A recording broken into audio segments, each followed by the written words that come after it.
Ini kakaknya sengaja buat video ini untuk tag Mbak Nini, terima kasih ya kakak ya. Dan banyak juga followers Mbak Nini yang nge-tag Mbak Nini di akun kakak ini. Nanti Mbak Nini akan tag akunnya di bawah. Kalian nonton dulu video lengkapnya dulu di sana. Wajib nonton video lengkapnya dulu dan baca caption kakaknya buat ya. Nanti baru kalian balik lagi ke sini untuk lihat video penjelasannya.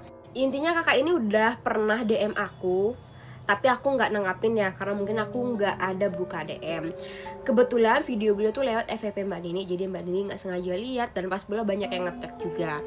Jadi ya udah Mbak minta izin nih, ini udah Mbak Nini DM ya, segala macam. Untuk nanya kronologinya juga di sini, pokoknya semuanya kita chatan terus sampai ke WA, kita chatannya, kita minta foto ibunya, terus ada beberapa video lainnya yang dikirim. Intinya yang saya lihat itu bukan dari video TikTok itu ya, ada video-video yang lain gitu. Terus ada foto-foto ibunya juga untuk jadi referensi saya melihat sebenarnya apa sih yang terjadi dalam ibunya. Singkat cerita, dia ceritalah di sini kejadiannya, rentetan kejadian. Memang udah dari zaman-zaman dulu tuh ibunya memang sering kerasukan kalau misalkan ada kejadian-kejadian di keluarga seperti sering berantem, dan ditambah memang kejadian pada saat itu memang pernah ibunya dikirim sihir, dan banyaklah kejadian-kejadian lainnya lah gitu ya, dijelasin sama anaknya. Di sini Mbak Nini lihat juga apakah dengan berkaitan dengan hutan dan segala macam, keturunan leluhur, dan akhirnya sampailah kita di gambar ini.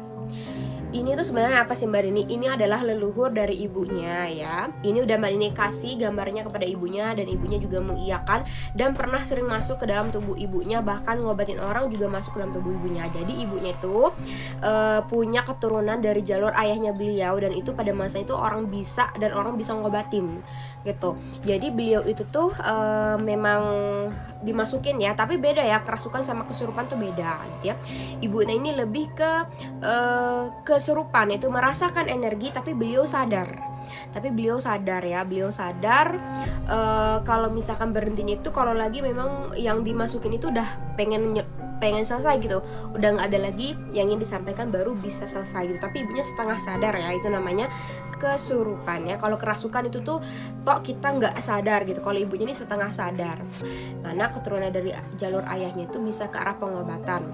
Intinya di video tersebut memang beliau itu bisa ya, banyak leluhur yang hadir masuk ke dalam tubuh beliau, memberikan wujungan-wujungan. Kita ini bawa keris ya, bawa keris.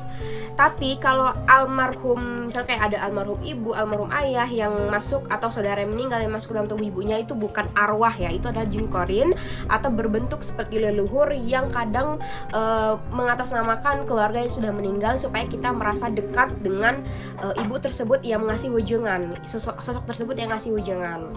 Intinya kita cerita di sini, kalian baca aja ya. Sampai ke sini Mbak kasih gambar. Sampai ke ibunya dirasuki sama sosok kakek dan ngobatin orang ya. Itu banyaklah cerita kita di chat.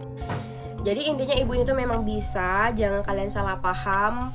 Memang pada saat itu dia lagi sebenarnya dikomunikasikan sama leluhur ya. Jadi yang beliau ngomong bahasa Sunda itu adalah leluhurnya sendiri gitu. Jadi ibunya memang bisa juga ke arah pengobatan, dan memang ada keturunan dari leluhur, sehingga banyak leluhur yang silih berganti masuk ke dalam tubuh beliau, dan itu memberikan wujungan-wujungan atau memberikan informasi terkait dengan adanya kirim sihir dan segala macam itu ya. Ini sih bagi yang ngerti-ngerti dan paham-paham aja sih.